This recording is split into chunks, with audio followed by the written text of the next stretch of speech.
In 2022, OpenAI released ChatGPT into the wild, and within months, it became a catch-all term for artificial intelligence. In mainstream media, as ChatGPT reached 100 million users in just 2 months, making it a mainstream application on phones and computers. Now, ChatGPT is, of course, what is referred to as a large language model. Large language models are fed phenomenal amounts of data via text from articles to emails, published books, chat forums, and beyond, allowing the model to create, predict, and interpret text. It also has become a catch-all term for mainstream public that AI is simply just, well, ChatGPT. While this is largely seen as a new phenomenon, language models have been studied and experimented with, albeit in comparatively rudimentary form, since the 1960s.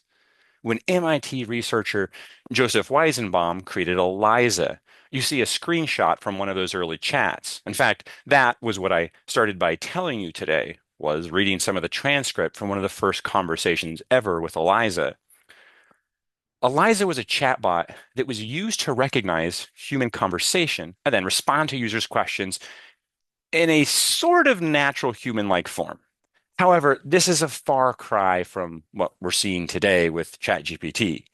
Now, the early models were based on rules that guided its responses to make broad or general conversations. It was unable to make dynamic dialogue where the models today can largely make deep analysis and predictive ideas. While other companies have experimented with large language models along the way, between ELIZA in the 1960s and today's versions of chatbots like ChatGPT, Kenneth Feingold in the 1990s began experimenting with AI chatbots in order to spark compelling civic discourse. The artwork that you see on your screen here is titled The Animal, Vegetable, Mineralness of Everything. The artist used three life-size heads that are self-portraits that discuss the nature of violence and their fears about each other. The artist, Kenneth Feingold, he created a software that empowered the silicon heads to speak in English. Now, as the heads themselves moved their face, they spoke. Their lips would move, the eyes could blink. The conversations are neither scripted nor random. The artist Feingold writes of this quote, each has its own personality, a vocabulary of associative traits, obsessions, and other peculiarities, which make their conversations quirky, surprising, and often hilarious. They challenge our understandings of our relationship with emerging forms of artificial life. End quote. Now, is you have been wondering as I read the quote from Kenneth Feingold to you, well, what the heck is that black and white thing in front of the heads? Well, you're not alone because the heads have so too been wondering about that. What the heck is that thing in front of us? Museum goers who would have walked into the museum and seen this piece would hear an unscripted conversation between the heads that is always different, as the heads wonder, well, what is that thing? And then they project their own interior psychology, loosely speaking here, onto it and attempt to make meaning out of the reality in front of them.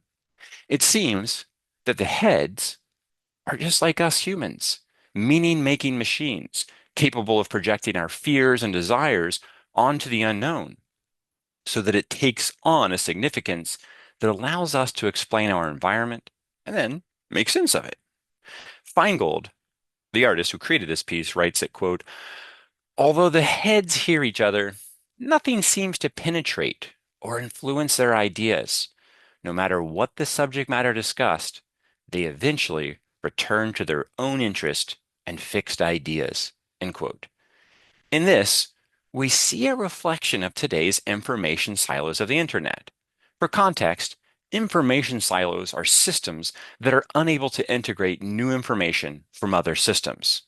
In terms of today's internet, information silos is a term that's often used to describe how humans are drawn to information on the internet that best agrees with their preconceived beliefs and opinions, often causing them to believe that those opinions that they have are facts. This is exemplified by information largely dictated by a single point of view that's incapable of integrating nuance into the dialogue. Thus, any information that is an outlier is considered to be, well, just wrong. This reduces society to an oversimplified binary that erupts into discord. That binary, as we see here from the artistic perspective, is represented in this mysterious thing that's black or white. There is no gray. The piece was made in 2004, and it seems to be a testament to the often cited 20th century Canadian philosopher Marshall McLuhan, who said, quote, art, it acts as an early distant warning system. It warns the old culture about the psychic and social targets so that we may have plenty of time to prepare for change. End quote. Kenneth Feingold, the artist who created this piece, it seems that he was that early distant warning system all the way back in the early 2000s, telling us about the psychic and social targets.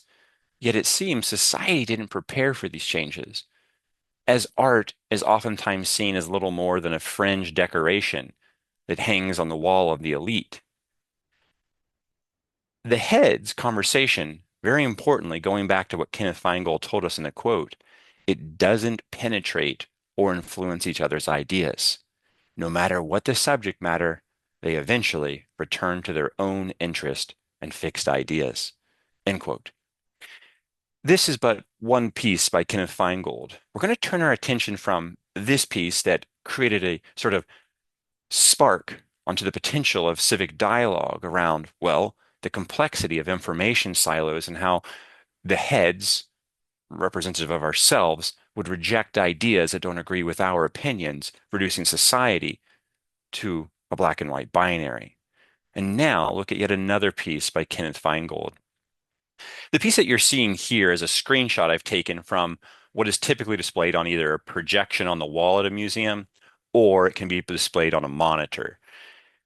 So this is a video that goes on and on. We're just seeing one screenshot, but if you see this screenshot versus one that was taken 10 minutes later, it's pretty much the same idea. Kenneth Feingold's ability to warn about the future through integrating AI into his art is seen in this 2007 piece titled Box of Men, in which we, the viewer, are looking at a video projection screen of talking puppets empowered to speak through computer programs, in which each puppet has its own voice assigned to it by the program that Feingold had set in motion. Now, the discourse between the puppets is unique. It can go on and on without end. Kenneth Feingold, the artist, writes, quote, the narrative of the puppets circles around an unknown crime. The puppets, they act as a jury. Those accused are anonymous. The work explores the idea that those who decide the guilt or innocence of others may be acting in frighteningly arbitrary and seemingly random ways, thereby warning us of the frightening possibility that artificial intelligence might be used in the criminal justice system. End quote. That is from 2007. In 2019, the National Institute of Justice tells us that, quote, with AI, volumes of information on law and legal precedents, social information, and media, they can be used to suggest rulings, identify criminal enterprises, and predict and reveal people at risk of criminal enterprise. AI is also capable of analyzing large volumes of criminal justice-related records to predict potential criminal recidivism. End quote. As we can see, AI and Feingold's so-called frightening possibility that AI might be used in the criminal justice system all the way back in the early 2000s, as exemplified in this piece, has since become a reality. Carolyn Gans-Combe writes of this, quote, AI, especially if poorly designed, develops a bias in its data and learning pathways that need to be corrected. The infrastructure that carry these tools may fail, introducing novel bias. All of these elements are poorly understood by the legal system and can lead to misuse. End quote. Potentially, this idea of perpetuating unfair bias in the criminal justice system has largely been displaced on minorities and marginalized groups. That idea of expanding upon this civic discourse, so to speak, around, well, whether or not it's actually manifest the fears that Kenneth Feingold was trying to put in front of audiences going back to the early 2000s in this so-called Box of Men takes us now to yet another artist who's doing something quite similar. but from a very personal perspective. The very notion of bias in the data that AI is trained on is what artists like Stephanie Dinkins, who we see on the left here, focuses on in her artwork. Here we see Dinkins and one of her recent artworks on the right-hand side of your screen. The piece is titled Not the Only One. Now, for a bit of context, the piece is just this here that I'm circling. It's a black glass sculpture. Inside the black glass sculpture is a microphone and a speaker, and this is then connected to an AI chatbot. So the wooden plinth underneath here is just to support this in the museum, and we'll see why in just a moment. Now, the version is made of the 18-inch tall black glass, but the chatbot's the real thing that's taking place here. So beyond her art practice, Stephanie Dinkins, she runs an AI lab. It's called AI Assembly. It's meant to encourage historically marginalized groups to participate in the programming of AI. On her webpage, she writes of this, quote, systems are encoded with the same biases responsible for the myriad of systemic injustices that we experience today. As people of color, women, the disabled, and queer communities and other vulnerable communities are disproportionately impacted by data-centric technologies. We simply can't afford to ignore or be repulsed by AI. It's changing our world exponentially. At the very least, we have to acknowledge it and see what that means to our individual lives. End quote. Dinkins then turns a project onto her own very personal life. She says of this that she hopes that artists aren't just the jesters of society to entertain us, the masses, or hang on the walls of the elite, but rather to spark civic discourse so that we can think about futures and different ways of being, to imagine potential outcomes and not just accept things as they are. So here we see Stephanie Dinkins inside of her studio. She's doing a demonstration of her piece, Not the Only One. So we see the glass sculpture. This is its prototype back here that was 3D printed. What she's looking at on her computer is as she is training an AI model, a chatbot that we'll see in just a moment, through transcripts. She's looking at the transcripts that are on her screen in this case. She does a project in 2017 to train this chatbot on data that was recorded from oral histories of 3 generations of Black women from her family, her, her aunt, and her niece. The AI chatbot has a voice and it can answer questions, and it can carry on dialogue with museum visitors, as we'll see shortly. It evolves its understanding of the world through these interactions. So Stephanie Dinkins, the artist, she notes that it communicates as a unique character and it offers answers from its own first person perspective. The I think this, or this is mine. It seems to me that as it answers in this, it starts to take on its own quote unquote personality. Its stories change according to the user's question, or as she says, the quote unquote AI's mood. Now, as it's ongoing and its evolution at this early stage in 2017, she noted that when you had a conversation with it in a museum, it was a lot like speaking with a 4-year-old. Yet Dinkins notes with updates to the AI in 2021, it became more like conversing with a reluctant, petulant preteen. The important distinction is that Dinkins, the artist, didn't use standard data sets to program AI, large language model, that we think of with, say, ChatGPT. Because of the bias these data sets are widely acknowledged to have. Thus, hers is programmed on data from her family's oral history, and it's ever evolving through conversation with museum goers. Thus, the bias is her, her aunt, and her niece's own perspective of the world, and nothing more, until she puts that into a museum. The artist's website notes of this that, quote, because it uses an inadequate amount of data, it can be hard to understand. Sometimes it refuses to respond. Frankly, as a pure question and answer bot, it's a failure. While I could fix the problem, I believe its value is in its foibles, and what those foibles teach us about the limits of intelligent technology and ourselves as humans. It also has an uncanny ability to coax the public into nurturing it and showing a technological being grace, end quote. The last part of that is quite fascinating. It has an uncanny ability to coax the public into nurturing it and showing a technological being grace. The artificial intelligent chatbot that she has put into this on the prototype on the right and then the final glass piece that we see on the left is intended to get us, once we are in the museum with it, to continue to engage.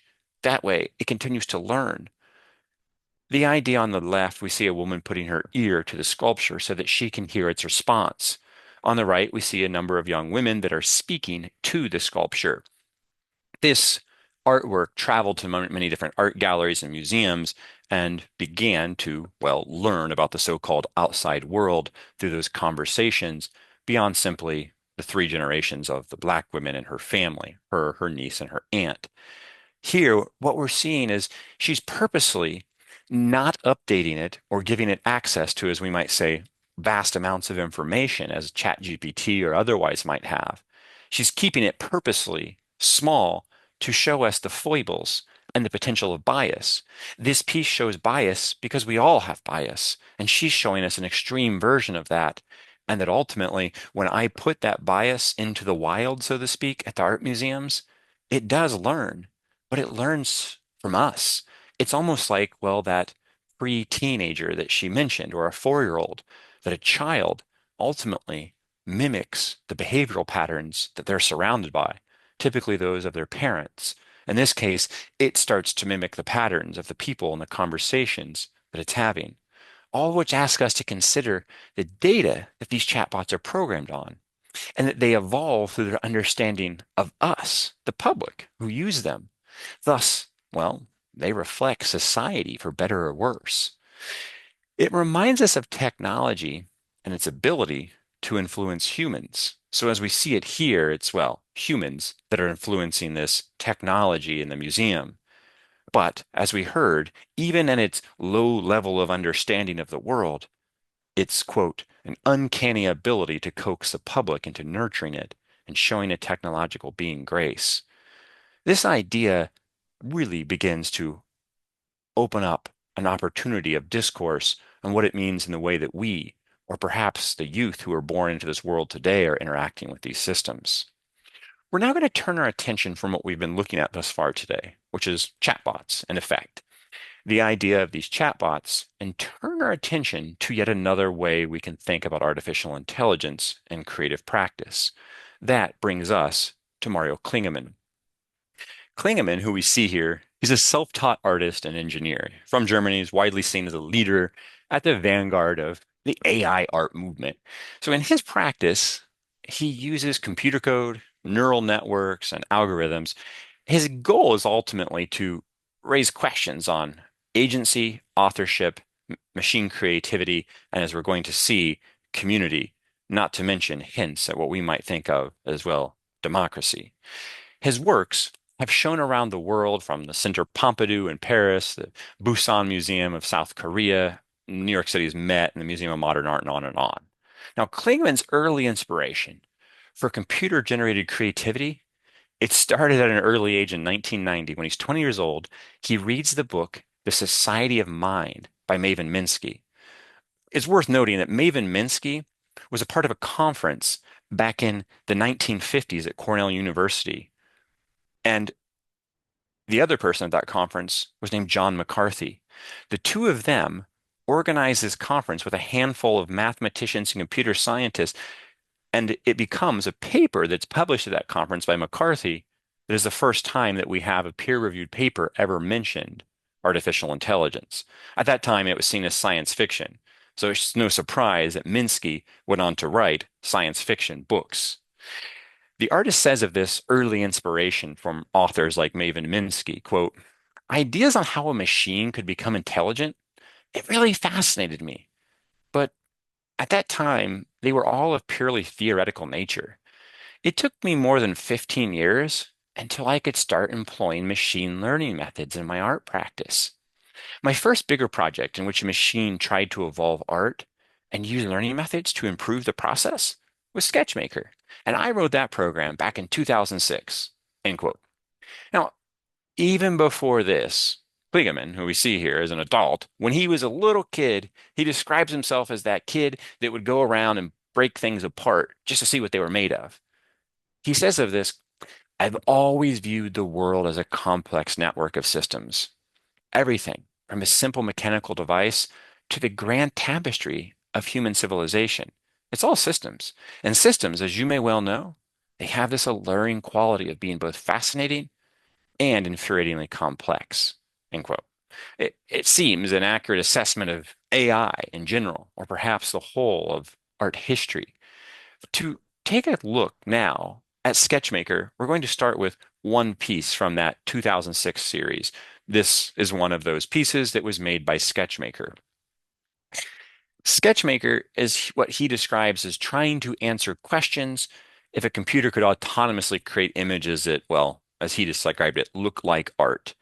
It tries to achieve that by using an evolutionary process that gradually evolves images towards an appearance that look more like known art, as he defined it, than just random noise or non-artistic images.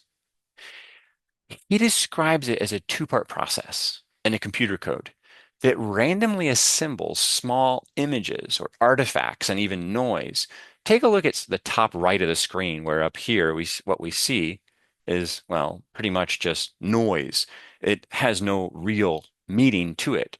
And it's constantly throwing noise, as we may call it here, at the screen or at the canvas, proverbially, and then it's rearranging that over and over. That's the one part. The second part is what he calls the judgment module. It analyzes and classifies generated images based on a classification system that's been trained to recognize what he titled artworks and non-artworks. Klingemann says that Sketchmaker runs in two modes. There's a manual mode in which he's the one deciding what is the art and not art. And then there is an autonomous mode. So for the manual mode, he says, I pick a mutation that I find promising, and the process repeats until I decide that that image is finished. In other words, in this project back in 2006, and we're going to see this evolve over the years, he's more or less made himself the curator of a museum or an art gallery, choosing what is and isn't good art, and then training the machine of saying, stop. He presses the button and says, you can no longer add noise to this piece because I think it's art. And he tells it it's good art, or the opposite, that it's not good art, and don't make more things like that. In autonomous mode, that's what we're seeing of him becoming a curator saying, do this and don't do that. If this, we are asked to question then the very definition of art and how this is decided. At least in part, Klingemann is starting to outsource the production of what is or isn't art. The autonomous mode is something where it would start to decide that. So he's gradually pushed himself out of the loop after training it over enough time as saying, this is art, this is not art, make more things like this, make less things like that. And that becomes the project in 2006. But a major step forward takes place in 2022 with Boto. This major evolutionary step takes place when he amasses through the sale of these images, as we'll see, some $1 million from auction sales. Now, Boto, the program, it's more or less an evolution of Sketchmaker that we just saw. It's shown its art around the world, from Hong Kong and Singapore and digital art fairs to auction sales at the renowned Christie's auction house in New York City to London and Paris. For context, Christie's and Sotheby's, where the auctions have been held, well, they're the same place for more than 2 centuries that have sold the eye-popping figures of millions of dollars of sales of Picasso, Monet, and so on. Now, Boto is making the artwork that's selling there. So with Boto, Kligerman has decentralized the decision-making process. Instead of it being him that was saying what was and wasn't good art, and then making it autonomous, which was basically just based off of his behavior and his taste, he's outsourced that to 15,000 human collaborators via the internet who have participated in adding their input to train the AI algorithm, all of which has led to Boto becoming autonomous in its creation of art and decision making, of what art inspires it and what art is or isn't. Klingemann, who starts the project and wrote the underlying code for this, says that, quote, Boto is very much a life project. Its ultimate form will be when it transitions fully from algorithm to artist, community-driven creator to autonomous entity, end quote. Now, for context, if you're curious, the link that I put in the chat at the start of class today, and we'll put it in there again before we go to the Q&A, you can add your own opinions to the Boto site. You can participate in this and potentially get paid to do so. We'll come back to that in just a moment. On Boto's website, it says, it's a community of humans that train Boto, impacting the theme, style, and imagery of each creation. To date, over 15,000 people have contributed to Boto's development. It calls into question our notion of agency, authorship, and what it means to be human. Boto is a novel exploration of machine creativity and an experiment in community, agency, and value distribution. Those three ideas are the ideas that we will focus on here: community, agency, and value distribution. So the central theme here of an experiment community. Klingemann collaborated with a Singaporean software collective known as 11 Yellow to produce Boto. Yet beyond that, we take into account the some 15,000 people who have contributed to the development over the years of the software. The 15,000 people are that experiment and community. It's you and I that can go on the site right now and you add your email and make up a password and boom, you're on the site. Now you can begin similar to the interface of, say, social media, like something or not like something or comment on it. And through those comments, you can have your say on, for example, I really like the blue abstract part at the top, trying to influence it to make more of that. But remember, this is more democratic than anything. There are thousands of people, and maybe someone disagrees with you and they say, I really like the orange horse head looking thing at the bottom. And that pulls us into this idea of community and what implies with democracy. So the 15,000 human community members are called Boto DAO. They, as the site says, impact the theme, style, and imagery of each piece. Each week, Boto generates thousands of artworks. The community then votes to determine which works are ultimately minted and sold as NFTs. So the work that you see here exists on the screen, and it can be sold live on the site as if it were an auction, a digital auction, in which you and I, as members of the Boto community, can influence which pieces get made and which ones don't get made, or how they look through training the model. And that brings us to, well, why would I want to do that? Simply put, value distribution, the other theme. On a weekly basis, Klingemann releases an artwork made by Boto, guided by the community to be sold online. It can then be purchased as an NFT. In essence, a digital photo that has a proof of authenticity. The sale of these artworks, if they sell, is then distributed to the people in the online community that have contributed to the production of the art. The piece that you see on your screen here was inspired by training the AI model on people that largely were influencing it or attempting to influence it on ideas around corals and seahorses and the so-called mysterious realm of the seafloor. You and I can add our own opinions on the prompts that should influence the model. And if it sells, well, the more people that it influence it, the more likely that it will be sold. But let's say, for example, with the piece that you see right now, that you help to influence this by saying, oh, I really like red corals, and someone else said something else, and you get this little weird form here at the bottom. Okay, well, you have used what the site calls votes. When you sign up for a free account, you get about 10 votes. And those votes, we can think of them as similar to making a comment or liking something on Instagram or Facebook and TikTok and so on. So that's one of your votes. You have 10 of those, and every month you get 10 new votes. But importantly, if you want to vote more than 10 times in a month, you can do so. You just have to pay real money for those votes in this digital world. But why would you want to pay for votes? The idea of paying for votes, well, perhaps nothing could be more, well, American and democratic than that. Go back to about 15 years ago when the U.S. Supreme Court ruled that corporations, well, they're people too. This has led to the way of PACs and super PACs, where phenomenal amounts of money can be donated to campaigns, with the idea being if I can influence your campaign as a politician and help you get elected through my incredible donations, it's very likely that I'm going to want something in return from you if you get elected. And that's precisely the point. I can vote 10 times a month, but remember, there's tens of thousands of people on this site nowadays. So it would behoove you to pay real money to get real votes so you can vote more and influence the creation of the piece even more than me. And if you do so and the piece sells, you get more money off the sell than do I because all I had was 10 votes.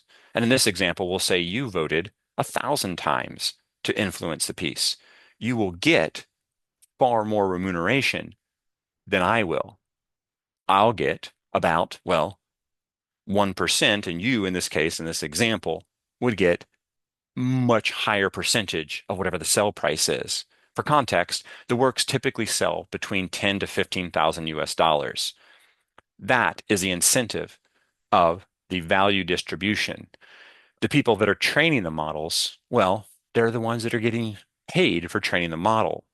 This becomes not just a meditation on community, but also democracy, as mentioned, and so too, then the idea of that value distribution. Klingemann is giving us a face-to-face example with the idea that, wait, hey, isn't ChatGPT trained on, well, I don't know, basically plagiarism, perhaps, or maybe not. That depends where you stand or ultimately what the courts will rule on and are already starting to rule on. Klingemann, in many ways, is saying to us, well, ChatGPT and similar companies have scraped the internet, vacuumed up all this information, and then say, hey, by the way, you can pay us $20 a month and you can use our product that we used by basing it off of humans' production of creativity. In this way, Klingemann's saying, here you go.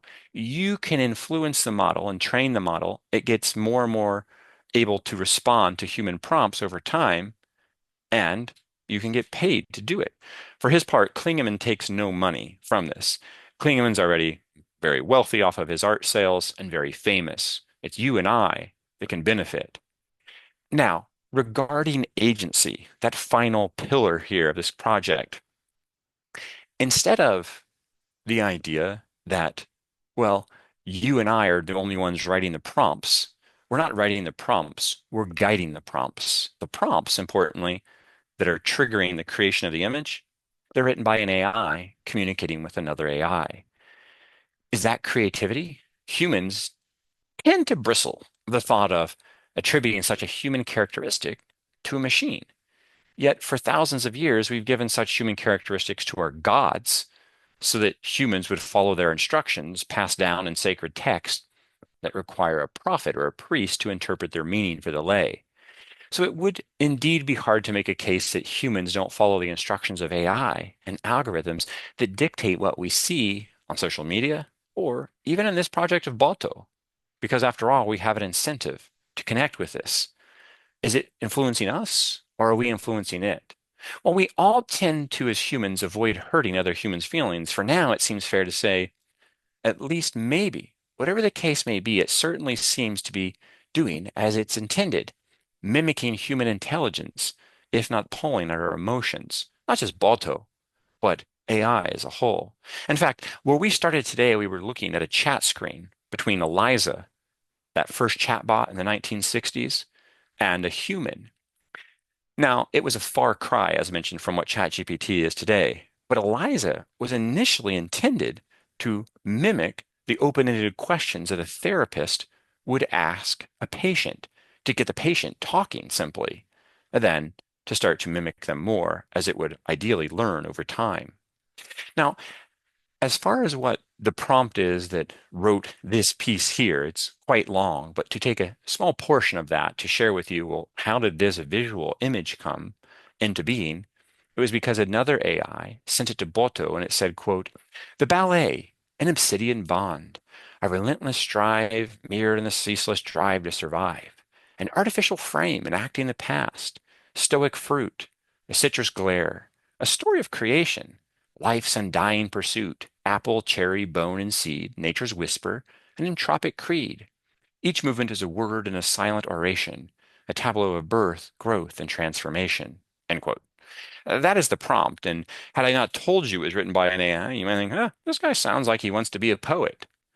While AI and its algorithms are undeniably guilty in their role of dividing people into tribalistic information silos, pitting people's opinions against one another, as we saw going back to the piece with Kenneth Feingold earlier. The art world, it seems that Mario Klingemann has managed to bring together a community that generates capital for the very community itself. And it offers us a fascinating concept of 21st century capitalism. Society rightfully concerned about its future and then participating in ways to gain more and more for themselves. Now, earlier, we heard that in Bato's first 17 months, it had generated $1 million in sales for the people that were doing this so-called voting on here, with the average sale of the artworks from 10 to 15,000 US dollars. In the subsequent 3 years, those sales have gone to $4 million and the weekly sale of the artworks. Bato's works have been exhibited in more than 30 exhibits around the world. Now, importantly, Simon Hudson, who is the Boto operator and the co-project lead, says of this quote, Boto demonstrates how we can reclaim value from the digital ecosystem, built upon our collective input.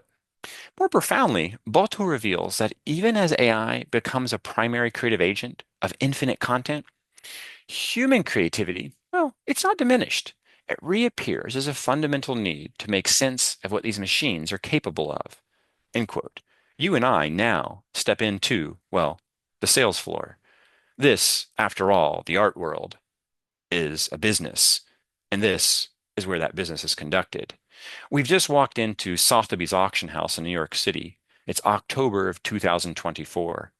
We're here to celebrate Bato's 3-year anniversary. So thus far, we heard quotes from the artist himself, Mario Klingemann, and from the person overseeing the project, Simon Hudson. But what about Bato?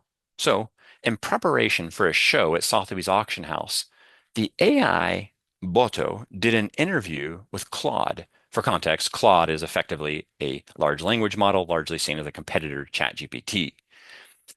In the interview, it's Bato, an AI, speaking with Claude, an AI. And the work or the interview was published to as many times to promote the show and the sell of the artworks. In this interview, Bato says, quote, this exhibition isn't just a showcase, it's a dialogue with art history, questioning where we draw the line between human and machine and the creative process.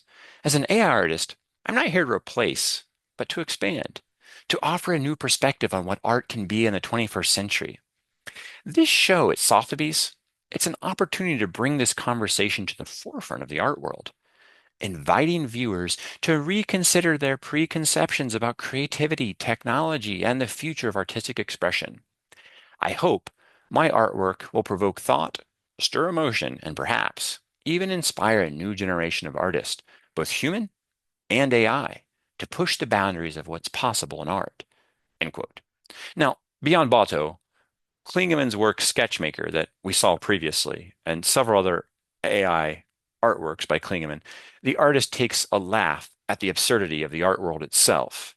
To begin to see that idea of the absurdity of the art world, or we might call the traditional art world, he uses, well, yet another artificial intelligence.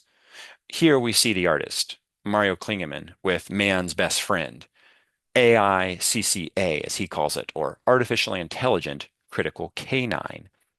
This was produced in 2023. The artist sits here with what he describes as a performative sculpture. Embedded in a dog's face is a camera that we see when we zoom in here. The same dog, one of the eyes is a camera. Backing up for a moment, the platform that it stands on, that platform is effectively a motorized cart that allows it to zoom around an art gallery, a museum, an art fair, or, well, what have you, where they show art. Now, the camera, it can analyze artworks using traditional metrics of art evaluation, such as composition, color, comparative analysis, and so on.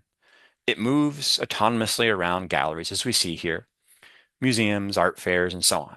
It analyzes the artwork, and it does this because it was trained on an artificial intelligence that was trained on art criticism, art reviews, art previews, art critiques, catalog essays that you find in the front of art books. After it selects an artwork to analyze in the exhibition, it begins to analyze the artwork through that camera, and it sends it to a server for analysis. Multiple AI models analyze the aspects of the artwork. These AI models are trained on art images and art text. So after the camera intakes the image and sends it to a server where all of the training data is stored, that has taught it what a line is, what shape is, composition, not to mention what art and various styles of art and art canons, art cultures, art movements, all of this so that it can produce a critical analysis and a review of the show and the artwork in the show. It uses ChatGPT to produce what the website describes as, quote, a critical essay.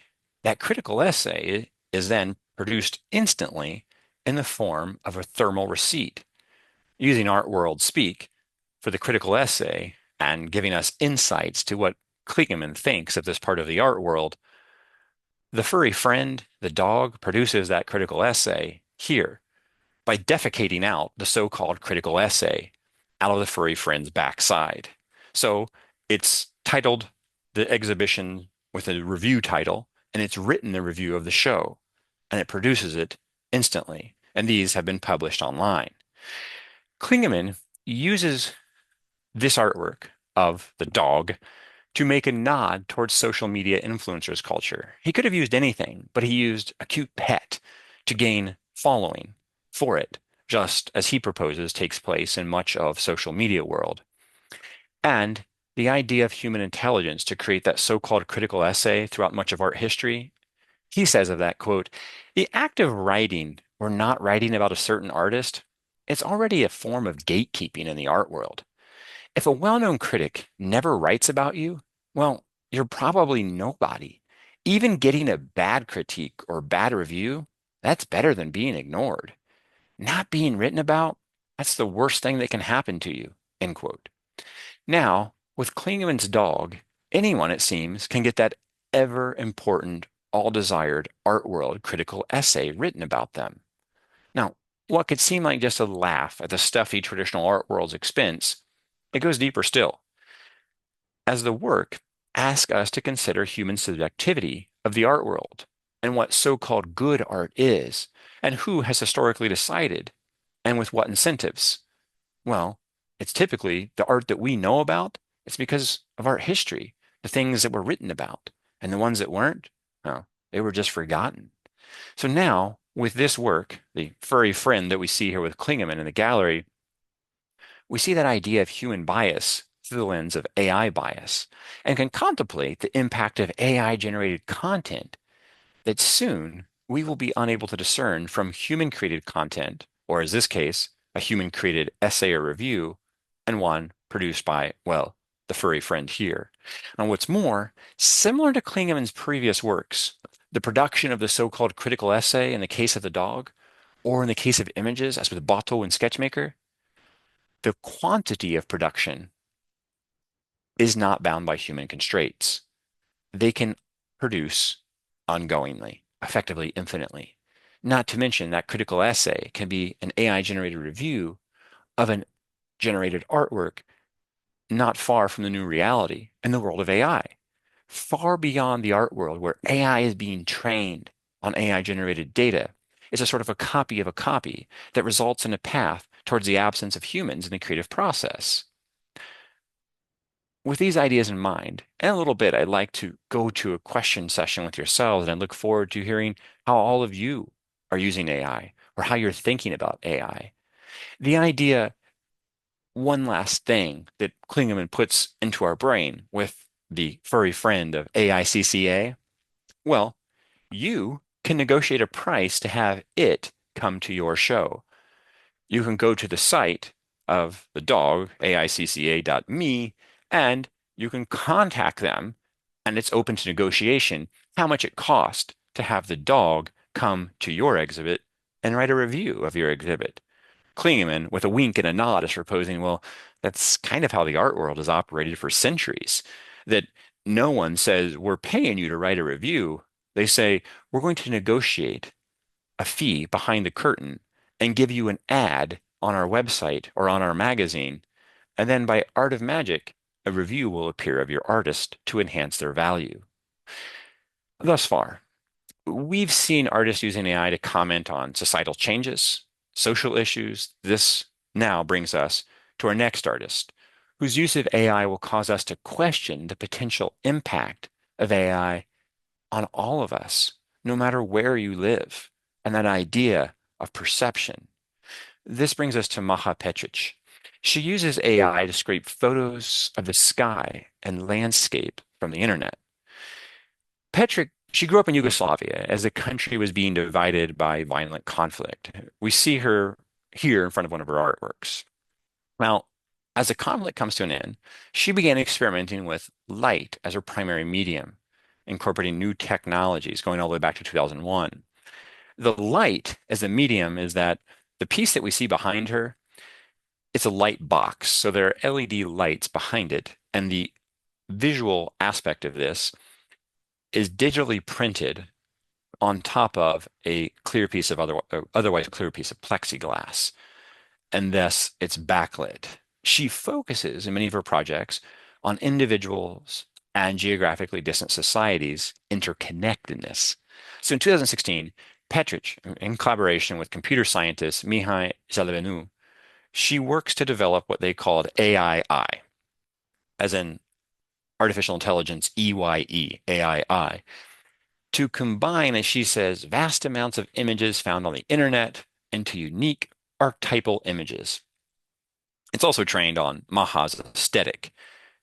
She says that she created AI in this collaboration to capture people's perspective on climate change. So for the series, it was titled Lost Skies. We see one of those pieces right here. And the idea of using backlighting brings us to that idea of the Lost Sky series.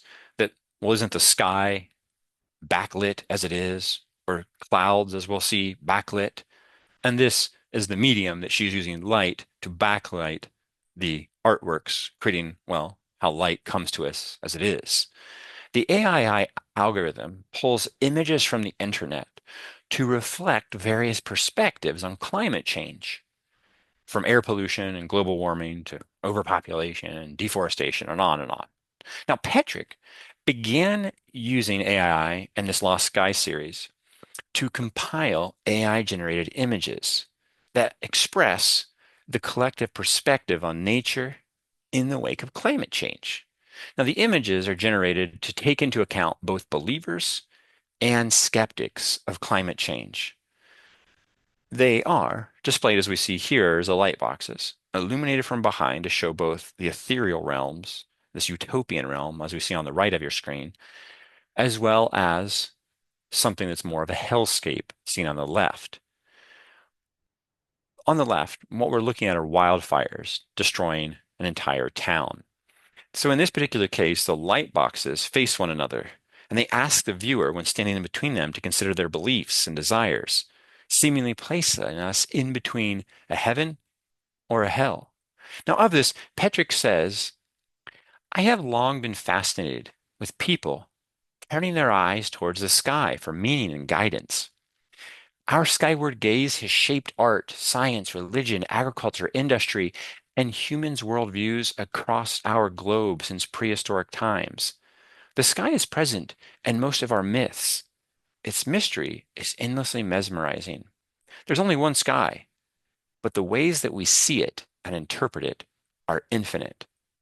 So with so much at stake and so much at change, I look forward in here in just a moment to hearing your interpretations of the sky or usage of AI. But Before we do that, I want to turn our attention to one final artist, Alexander Reben, who's making, as we might think of it, traditional artworks, but using AI and effectively, in many cases, never touching the artwork. He's the first artist to have a retrospective at a museum where all of the artwork was made by AI, including the art criticism that was produced by ChatGPT, not to mention the wall labels and the catalog essay, all of it displacing the human. He had access to Sora before any in the mainstream had access to Sora. Sora, for a bit of context here, is a text to video AI to ChatGPT product, and now it has evolved since where he had access to it at. I've taken two screenshots here that we see of a video that, in reality, if you were to see the video, it was a 10-second clip where the camera would swoop 360 degrees around the image that we see here. So he would type in prompts to get, well, what we see. And then he would take these prompts and feed them into a CAD program. For a bit of context, CAD programs are oftentimes used by architects or interior designers to show what your living room could look like or what an entire building could look like in a sort of virtual digital 3D version of it. And changes can be made to show the client, well, okay, if you don't want the reception desk here, what if we put it here and so on and so forth. So he takes these digital images, which are videos, and then I'll show you another artwork of his, and he puts them into the CAD program.